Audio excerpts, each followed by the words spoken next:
It is World Series time. It is Hot Sheet at a brand new time. Scotty Braun along with Baseball America's JJ Cooper and Geoff Pontes. And hello to some of you that are coming over from Dodgers territory, which runs on Mondays on their channel. So the new schedule that I'm a part of is Foul Territory runs 1 to 3 Eastern if you're a live YouTube viewer. And then 3 o'clock's Dodgers territory. 3:30 is the new day and time on Mondays for BA Hot Sheet. So welcome to everyone. We're excited to have you here and going forward every week, 3:30 Eastern time to catch us live. If you have questions, many of you that catch this show later on YouTube or wherever you get your podcasts, if you'd like to chat with us live and ask us a question about your favorite prospect or whatever else, then we're here for you. You know where to find us and when to find us. Let's hit first move. World Series time. So here we go. We've got the heavyweights. Now we're going to put a prospect spin on this. So we've got the Yankees and the Dodgers, JJ. And I don't want people to just say, well, you can buy championships, because you do still need to develop. That is what I will say Steve Cohen looked at when he said, the owner of the Mets, that he wanted to be the Dodgers of the East. The Dodgers don't just acquire the top talent with the purse that they have. They also develop them. But we also have Aaron Judge and Shohei Ohtani. So what do you think about this matchup? It is the battle of the heavyweights. We have several of the most prominent and best players in the game all facing off in a West Coast, East Coast showdown as well. I mean, I don't think that you have to be a Fox executive to be excited about this. I think there's other reasons to get excited about this. I'm really looking forward to seeing Shohei Ohtani and Juan Soto and Aaron Judge and Mookie Betts, and we can just keep going down the list. But the other thing, like you said, that does stand out here is yes, these are teams who can spin their way out of problems that other teams can't. But like when you look at the Dodgers, and I do see also development success stories there, homegrown players like Austin Wells. When Austin Wells was coming out of college, going into the draft, there was a real question about whether he was going to be able to stay behind the plate. Was he going to be a bat, but maybe not enough glove, not enough defense to stay at catcher? And then if that's the case, it's going to hit enough to be a first baseman. And now you look at it, and this is, to me, really a development success story. Austin Wells is a really good catcher defensively now. It kind of shows, for one, just kind of how important it is in pro development. Kind of catching is, I think, it's almost like pitchers in some ways. Catchers and pitchers are the two places where you can see probably the biggest rise of a guy comes in kind of as the ingredients, and then player development, working kind of the offseason all can help a guy find a new level. And Jeff, when I kind of look at an Austin Wells, but also I look at a lot of guys that Dodgers bullpen, it is a reminder that players develop through the minors, but they also develop at the major league level as well. Yeah, I think that's one of the big narratives around the Dodgers that maybe doesn't necessarily get discussed enough. And that's, there's a laundry list of players that have been in this bullpen in recent years or in the bullpen right now that are players that were cast-offs, guys that maybe had, shown moments or whatever, but had never really put it all together. And the Dodgers do a really good job of just optimizing the players that come into their system, whether it be prospects, draft picks. There's guys that are in the mix here that are international signings. They do great on the international market as well. And I think it's just a well-oiled machine all around, just in terms of trying to optimize players, that come into the organization, however they do acquire those guys. And, the Yankees aren't on the same level, but I do think that there is, a heavy focus on scouting. They invest in analytics. They invest in player development. They certainly invest a lot of resources and have for a long time. They're notorious for this, for, going into the international market and really getting, a lot of players, not necessarily always the best, though they do get some guys that are top dollar as well. But they don't spare any expense. And I think, beyond the payroll discussion, I do think that that's the other angle here, is just, how they spread money and spread that wealth and that income across the organization. And it's why that, they're consistently winning organizations, and particularly the Dodgers have kind of become the model in a lot of ways for, how a professional sports franchise that competes year after year really should operate. Because there aren't too many sort of stones that are unturned, I'd say, in terms of what the Dodgers do. And I think it's a testament to their depth. I mean, the amount of pitching injuries, and we could talk about, whether their methods are responsible or whatever. I think that's another discussion that people could bring into this, but certainly they have the depth that they have just in terms of relief pitching, starters, that they can deal with a great deal of injury and still overcome that. And a lot of that comes from the system, and whether that's players that were ready to step in, or the amount of trades they were able to make from talented prospects in their system that other organizations coveted and wanted. I think that's a big part of the discussion for this Dodgers franchise, but probably the Yankees as well. The other thing I would say with that, though, is the Dodgers are, in some ways, when we talk about from the development side, they're almost kind of, and I'm not feeling sorry for them. You shouldn't feel sorry for them in this. These are rich people problems, but they're a victim of their own success in some ways, which is it's really hard to break into this lineup. This is a team where if you're a prospect coming up, the challenge is not just, am I good enough to play in the major leagues? The challenge is, am I good enough to play in the major leagues, and am I a better option than someone who's already there on the Dodgers lineup? Or take your pick of kind of a wide array of players who are available in free agency, because to take, for example, if you're an outfielder like Andy Pages eventually did kind of get his opportunity, but it kind of required injuries to do it. Maybe that would have been the case if not for the fact that the Dodgers could sign Teoscar Hernandez as their fourth major acquisition of the offseason. Many teams can't do that with their Teoscar Hernandez 1 year, $23 million would be like their major move.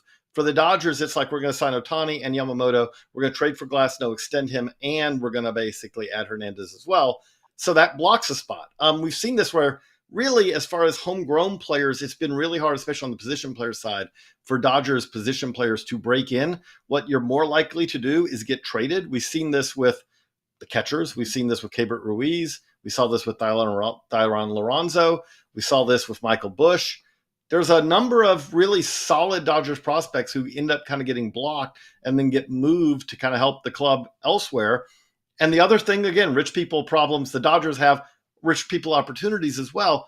I think, Geoff, that one of the trades that you kind of love of the offseason is the trade, like when they acquire, they can kind of look for the future and the present. Like when they trade guys, they can acquire a Zahir Hope. They can acquire a Jackson Ferris, players who, okay, we're not needing a payoff from that now. We're needing a payoff that long term.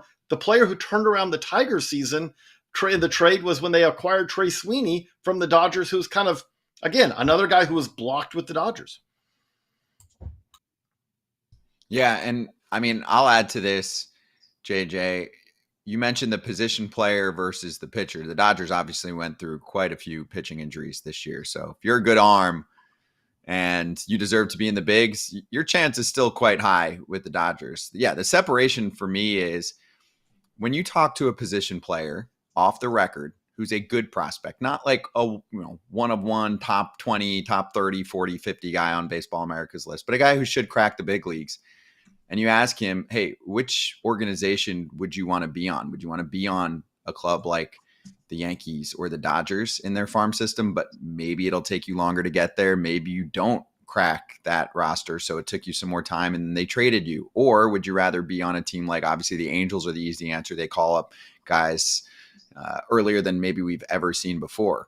I think my argument would be, JJ, that the answer is probably in between. Like maybe the answer is more along the lines of Cleveland. They're not going to go crazy in free agency. It's a good club. It's a good development club. You're going to get probably a lot of information and maybe improve yourself a lot, depending on the org, right? There's some orgs that do this better than others, but curious what your take is, right? Like if you caught a prospect, and I've asked this on shows like ours, but most of the time they're not going to give you a total straightforward answer. They're going to tell you, I want to be where I am, right? But if you do talk, and I've done this to a player who's say in the Dodgers system and he's good, not great, he's probably like, yeah, I got kind of screwed here because the Dodgers are too good. It's going to, at the very least, delay my service time, and I'm going to be a rookie at 24 as a position player, like a Michael Busch, right? Is that a good example versus someone who maybe could have cracked the bigs at 22 and made a lot more money and had more success sooner?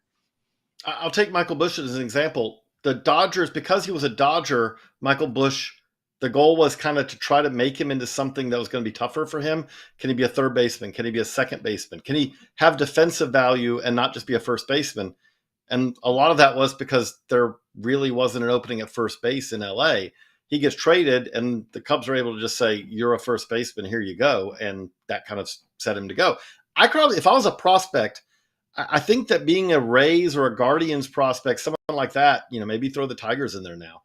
Teams like that are probably your best opportunities because you obviously, the Rays have been really good at development over the years. I think that's a team that, the Guardians have been really good at development. So they have kind of those, you're going to get the most out of what you are. But on top of that, there are also teams that kind of turn the roster a lot more. And if you're turning the roster, the opportunities are going to arise. Now, you may need to really grab hold of your opportunity when you're given it, because there's probably someone else to fight with. If you're a Guardians middle infielder, your window of opportunity is pretty small. Ask a Tyler Freeman or guys like that. There's always a guy coming behind you if you don't grab hold of that opportunity. But you are going to get that opportunity probably more quickly than you would in, say, a Dodgers organization, where it may be like, yeah, you're really good, but we've got Mookie Betts playing at your position. And so if he's healthy, you're probably not playing anytime soon. Mm-hmm. Any other trends here before we kind of kick around some other topics revolving around the World Series, like with what we've seen from the better clubs this year that made it the farthest? I wanted to kind of pose this to Geoff, but I'll kind of start it off, which is when we look at all four of these teams who made the LCS, right? So we got the Dodgers and Yankees, but we've also got the Guardians and the Mets. These are all four systems that I feel like are at least top half systems. I think you agree on this, but like, I think that these are teams that are pretty well positioned to not disappear. We don't expect the Dodgers or Yankees to disappear ever. I feel like the Mets kind of got here a year earlier than expected. And I do think that the Guardians have staying power as well. But if you look at these four, Geoff, kind of which farm system really jumps out to you? Yeah, I think just from the talent at the top of these four systems, it's probably still the Guardians. Really exciting names. I think, of course, you got the number one pick and you're a playoff team, but they do so well out in the international market as well. You look at a player like, Jackson Churio's younger brother, Jason Churio, who's going to be in that top 4 or 5 within this Guardian system, which puts him squarely within the top 100. There's a lot of talented position players. Of course, Travis Bazana, Angel Hanao, I got to see when I was out in Lake County, I think is a really exciting, switch hitting shortstop with some tools. And then there's always a couple of prospect sort of pop-up types in the lower levels with them. The pitching, they've developed bullpen guys. They've developed starters, injuries this year. And I just feel like that's probably the most exciting system. But at the same time, you look at the Yankees, you look at the Mets, who've certainly gotten better. But I think the Yankees and the Dodgers in particular, they're the type of organizations that they do so well on the international market that like you consistently go into the summertime of, the next season. And like, there's a guy that pops up in the Dominican Summer League that you'd never heard of before that signed for, $100,000 or less. And the same thing in like the Florida Complex League. They consistently have, or, the Arizona Complex League, obviously for the Dodgers, but they always consistently have these sort of down 30 or even off the 30 type names that, the next year could be top 15 prospects within the system. So the Dodgers also have examples of that. Like I look at an Alex Freeland this year, who kind of popped as a guy who was a later round pick. And here we go. He's a top prospect now. They always have, I would say that this is Josh Norris on our staff. Like he goes big game hunting every year, the spring training, where he's headed to the Dodgers backfields. And there's always going to be a couple of guys who come up for the DSL who everyone's raving about and going, oh, this player is, watch out for this guy this year. Watch out for him 3-4 years down the road. So they are continual at this. I do think the other thing that we can talk about with all of this is these are organizations who kind of can take a little bit of the all of the above approach as well, which I do think has a lot of advantage with this, which is what I mean by that is they are prominent on scouting. They're prominent on, hiring player development, biomechanists, analytics, all the tools. The Dodgers were kind of on the forefront on the nutrition side, where it's like, hey, you know what? Maybe we want to feed our minor leaguers good food, good nutritious food, rather than leftover hot dogs after the game. All these things where these are smart things to do, but they're also the things that you do when you are spending at a different level than everyone else. And that kind of, Scott, leads to something I wanted to ask you, which is last year we heard complaints from fans, from some, who complained about, oh, we have an Arizona, Texas, World Series. Woohoo. Why would anyone care about that? This year, we get the complaint. It's like Dodgers, Yankees. How could we have this again? Which, by the way, when we say again, the Yankees haven't been to the World Series in 15 years, and the Dodgers and Yankees. I was a wee little lad the last time that they faced off in Blue Monday. I remember that. I was actually living in California, Southern California at the time. But I just kind of would ask, with all that, Scott, like, is it this just because baseball fans like to complain, or is this World Series a sign of a problem because we do have two massive, large revenue organizations facing off? I'm actually going to take a different turn. I think it's part of a solution, because the biggest complaint that I felt like was out there was the postseason format and the bye. And we just eliminated that with one postseason, right? I mean, we just had the top two seeds meeting up. So that's part of the equation here. We just got rid of that complaint. Hey, it's not an advantage if you get a bye out of the first round. Really? Because the Astros proved in the past that they were able to overcome that. At the same time, this year, the Astros ran into a Tigers team that was hot and had Tarek Skubal, and the Guardians and the Yankees didn't have to deal with the Tigers in a short series like that. So think about the equation there, where Skubal can win you one game on his own, and he kind of did that against Houston. So I think you wipe that out. And I actually think overall, JJ, we're getting rid of a lot of complaints in general, because it's a very easy comeback to say, oh, really? When was the last Dodgers-Yankees World Series? And then we talk about how it was little JJ watching in the early 1980s. So I think that we've actually kind of gotten to a point where we have so much variance and parity that we also will have heavyweights sometimes match up. But what are the chances that the Yankees and Dodgers match up again next year, or that we have these consistent dynasties that evolve in our sport? We haven't had back-to-back champs since the Yankees dynasty teams from a quarter century ago. And I think a lot of that has to do with a World Series hangover, and which has to do with pitching in my mind. I just think the chances of having a healthy staff from one year to the next and consistency from that staff alone puts you in a bad spot. So I think it's a good thing, JJ. I think we're actually in a perfect place right now. If we had too many of these wildcard teams consistently making it past the teams that earned it more with wins in the regular season, I felt like that complaint was piling up much larger than the complaints of Yankees Dodgers, because it's just an easy comeback right now. Oh, really? When was the last time the Yankees won, right? Like, when was the last time the Dodgers won in a full season? When was the last time we had the top two seeds meeting up? I think it was 2013 was the math so far. So already we're talking about a time over a decade ago. So I actually think we're in a perfect place the way this all lines up. And yes, it doesn't hurt that the league and TV execs and everyone else is excited about this, because the last place I'll go here, and Geoff, I'll kick it to you, is the fact that our sport, baseball, suffers a lot more from a lack of star power at times. And when I say star power, I mean the top 5 players in our sport, often not necessarily popping up in October when the game's at its largest stage. Shohei Ohtani is a legend. He's a unicorn. We've never seen anything like him in this era of baseball. He had not played a single postseason game. Yeah. And before him, who was the best player in our sport? Mike Trout. He had played in one series. What was it? His rookie or second year, very early on in his career. That crushes us. One hit, right? And what was it? 3 games? It was or 4 games, whatever it was. The Royals series and the Royals wild card 2014. Series.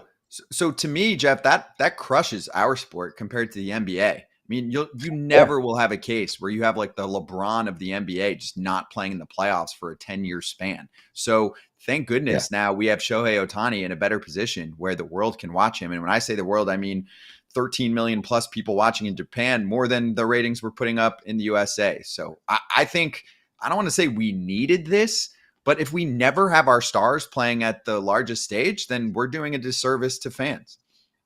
Yeah, I think absolutely. That's the biggest thing. As someone who's somewhat impartial in all this, as not really a huge, fan or, a hater of either team, that was what I took away. It was like, this is awesome. Soto obviously has already been to a World Series. He gets to do that again, as young as he is, and is really tracking with some of the historic superstars of the sport in terms of regular season success, but also playoff success. I think, getting Ohtani into the World Series was like, as a young kid watching basketball and Jordan was coming up, when he finally sort of made that jump and got to an NBA Finals. I think that's kind of what it's on par with, because he's that big of a star. He's transcendent. He's somebody that, people who don't know anything about baseball just are casually aware of sports. They know who Shohei Ohtani is, and it's a story that they're going to follow. And obviously the things that, he can do in a baseball field that, he's not even pitching right now. And sounds like he's not going to pitch in the World Series. But at the same time, just, the first inning of that first game, we're going to see legitimate star power in Ohtani, Mookie Betts, Aaron Judge, Juan Soto, etc. And they're also big brands, big market teams with big fan bases, not only, domestically, but abroad as well.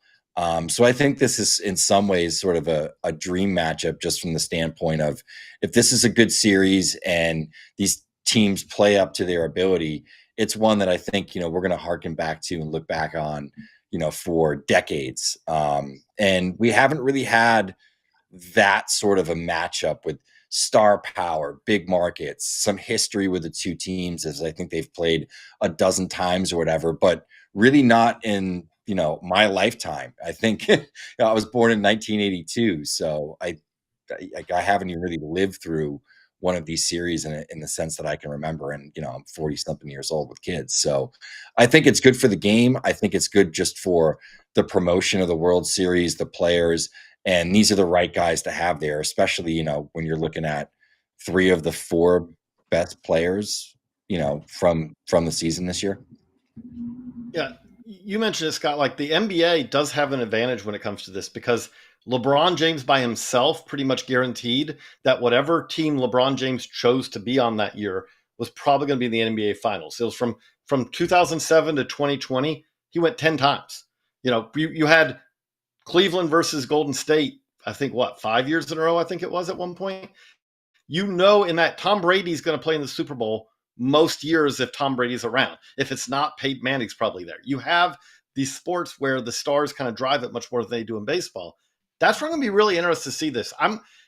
Obviously, we need this. If the series goes 6 or 7 games, because ratings grow as it gets further in. If you get to a do or die in game 7, that's going to do a lot better than a game 4 when a team sweeps. But if that happens, I would not be surprised at all. I would expect it, actually, that you're going to see the World Series outdraw the NBA Finals this year, which isn't as crazy as a lot of people may think. Like, I think that there's this perception nowadays that the NBA Finals ratings sit here and then the World Series are here. And it's kind of much more closely packed than that. Now, the NBA Finals in recent years have been a little bit higher, but if you go back 2020, which was the weird COVID year, admittedly, but 2020 to 2023, 2020, MLB had better ratings for World Series. 21, World Series had better ratings. 22, 23, the NBA's had better ratings. We'll see. The NBA had a good matchup. They had the Celtics winning it all. That's a big brand in the NBA. But I do think Yankees-Dodgers, we saw the last time that the Yankees were in the World Series, which was quite a while ago now, but they drew 5 million more fans, viewers in that year than were the year before or the year after that. Now, I don't expect 5 million more nowadays, because TV ratings across the board for everything other than football have gone down a lot, because there's Netflix and TikTok and social media and everything else you want to talk about. But I do think that you're going to see a bump, because there are a lot of Yankees fans out there, and there are a lot of fans out there who will just tune in to root against the Yankees. The Dodgers have a large fan base. The Dodgers also have a large group of Giants fans and Padres fans and all that will tune in to hold their nose, root for the Yankees, and root against the Dodgers. So there's a lot of interest here.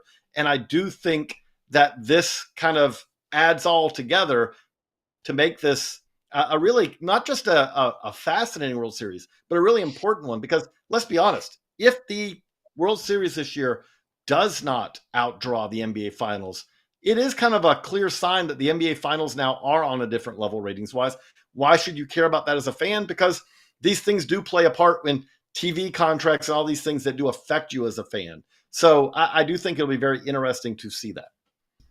Yeah, it's a great call. Right. I mean, there's more business that comes out of coverage of a sport too. So, I mean, we exist, Baseball America, foul territory, right, for a reason, because there are enough eyeballs, there's enough of an audience for us to have discussions like this. So, all right, let's get to something that clearly gets overshadowed this time of year. We try our best to not let it get overshadowed, but there's not really a way around this. The Arizona Fall League has to happen after the season so guys can kind of complete their season and get there. Because I've had people say, well, why don't they just start it after the World Series? Nah, you can't do that. You can't have like a player basically wait a month and play it. So anyway, let's hit helium spot. All right, Geoff, what do we got going on with the Arizona Fall League? And also, let's try and spin it to what we've seen here in the World Series. So we're going to try and focus on catcher development talk and how the new AFL hot sheet is pretty catcher heavy. But it is notable that in this particular LCS, so in our semifinals in baseball, we had very young catchers that were shining. Austin Wells, and by shining, yes, some of them struggled with the bat for a while. Austin Wells, Bo Naylor up until towards the end of this series, Francisco Alvarez up until towards the end of this series. But what, if anything, can we draw from this? Yeah, and I think JJ had alluded to it earlier, and he was spot on.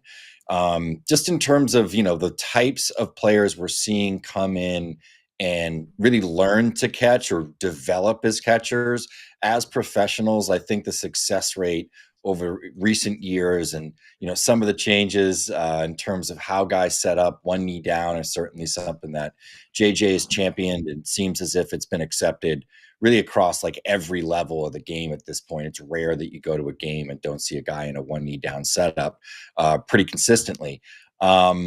What it's sort of taught me and the trend that I'm sort of seeing just from a personal standpoint is guys that you thought really didn't have a chance to develop into average or better defensive catchers at the major league level seem to be making that jump. And I think it's a very coachable position. And maybe that's part of, the types of players at a lot of these organizations that have developed guys like Austin Wells, who had some questions. Even Will Smith was somebody that we had talked about, on the morning show. And I had spoken with, a current scout, former player who had played with Smith, and just the development he's made.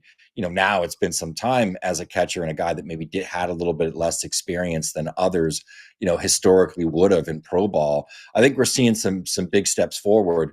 And there's a lot of catchers that are interesting, particularly from the offensive side of things, that have been in the AFL. The hot sheet this week had 4 of them, led by Josue Briseño, who was in the first week's hot sheet as well. He's kind of a catcher with a lowercase c. I think he probably ends up at first base. Honestly, he's a really big body. I think, Theron Lorenzo, who made week 1's hot sheet, but not week 2's. I think he's probably more likely to stick at catcher, and it's still kind of a question mark there. But overall, I think there's just a lot of talent at the position offensively, and we're seeing a lot of these guys take pretty substantial jumps just in terms of their defensive ability, blocking, receiving, and just sort of handling the game and all that it calls for at that position in the modern game. I don't know what JJ's thoughts are on that. No, I want to put you on the spot again, because when you say that, the one who's also on this week's AFL hot sheet, who you've talked to Tabia about a lot, is Moises Ballesteros. And to me, he's the example of how nowadays it's kind of a effort and development question more so often than maybe 20 years ago. It was just no, there's no chance of this. I think of an Alejandro Kirk, who has ended up having a very solid career so far, but, bad body catcher, but is better at all of the things than maybe it was thought kind of coming up, because again, he's really worked at it, and he's better at a lot of these things that maybe you would expect when you see a guy with that kind of that frame. Moises Ballesteros is a massive human, but I'd say that we're more open to the idea that he could stay behind the plate than we would, the Cubs prospect, than we would have been, say, 20 years ago, 15 years ago, because he shows the willingness to put in the work. But on top of that, you can kind of drill some of these things that in a way that maybe we weren't able to see being done a decade or two ago. Yeah, and he's so valuable with the bat, and I think, it kind of gets lost in the numbers, particularly what he did at AAA, how young he was, for the AAA level, handling the catching position. having to hit against players who were 4, 5, sometimes 6, 7 years in, older. A lot of, retread sort of major leaguers are in those leagues as well. And, I think if he even gets to like a fringe average sort of ability behind the plate, he's probably a guy that's going to, see at least 50% of his time, as a catcher and just having some of that versatility. That made me think of one other thing, which is when we talk about defense and catcher defense, when we talk about fringe average, I would say that the other thing that has changed now is kind of what's valued there. Now, this could obviously change back. I don't think that robo-umps are coming in anytime soon to the big leagues on a pervasive level. But if you can frame well, especially if you can frame well and block well, I know that the running game is more a part of the game now. There are more stolen bases. But that being said, like Austin Wells is a good framer and a good blocker. He's not particularly good at throwing out base runners. That doesn't matter as much right now. And so when we talk about fringe average or average, it's like, okay, well, what are the aspects that are fringe average and what are not? And if it's framing nowadays, a lot of times that is something that I would say in the last 10 to 15 years, two things that have been discovered more than anything, kind of most important discoveries are, one is velocity can be trained as much as it is that you are gifted with it or not, which when I started at BA, I think there was much more the belief that you either had an incredible arm or you didn't. Now there's much more kind of a regimen to training velocity for pitchers. But then the second part of that is that when framing started to become a thing in the big league level, it was kind of something where these are the good framing catchers and these are the catchers who are really bad at kind of taking that borderline pitch and making it a strike. These guys do it really well. These guys do it really poorly. Nowadays, what you would say is these guys are the ones who do it really well. And these are the guys who haven't been taught how to do it really well yet. And very few guys can't be really improved at that. Salvador Perez, even old dogs can learn new tricks. Salvador Perez was really bad at framing, and now he's gotten a lot better at it just by working at it, because there are a lot of drills and a lot of tips you can do that will turn that borderline pitch that used to be called a ball for a catcher into a strike.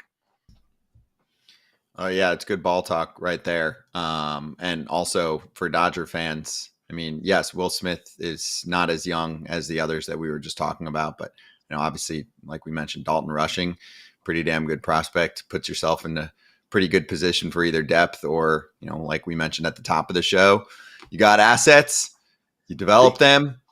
You trade him if you don't have a spot for him, This is the perfect example. Like, I don't know if Dalton Rushing is going to fit for them. Maybe he does in left field as a backup catcher, but Will Smith signed for a long time, and especially a healthy Will Smith. I'm not sure that this is a healthy Will Smith this year, but a healthy Will Smith is one of the best catchers in the National League. I understand where Rushing may not be a push him aside, but he's at least a really great shade trip, or he's an outfielder who can play there too. Yeah, and Will Smith signed up for a long time, and Dalton Rushing is a top 30 prospect on Baseball America's current top 100 list right now. If you want more access to everything on the Baseball America website and the newsletter, the whole deal, make sure you get yourself a subscription to BA. Subscribe to this channel. Hope you like the new time. Join us next time live if you're catching us after the fact on YouTube or wherever you get your podcasts. And happy World Series. We'll see everyone a few games into the World Series next week on Hot Sheet.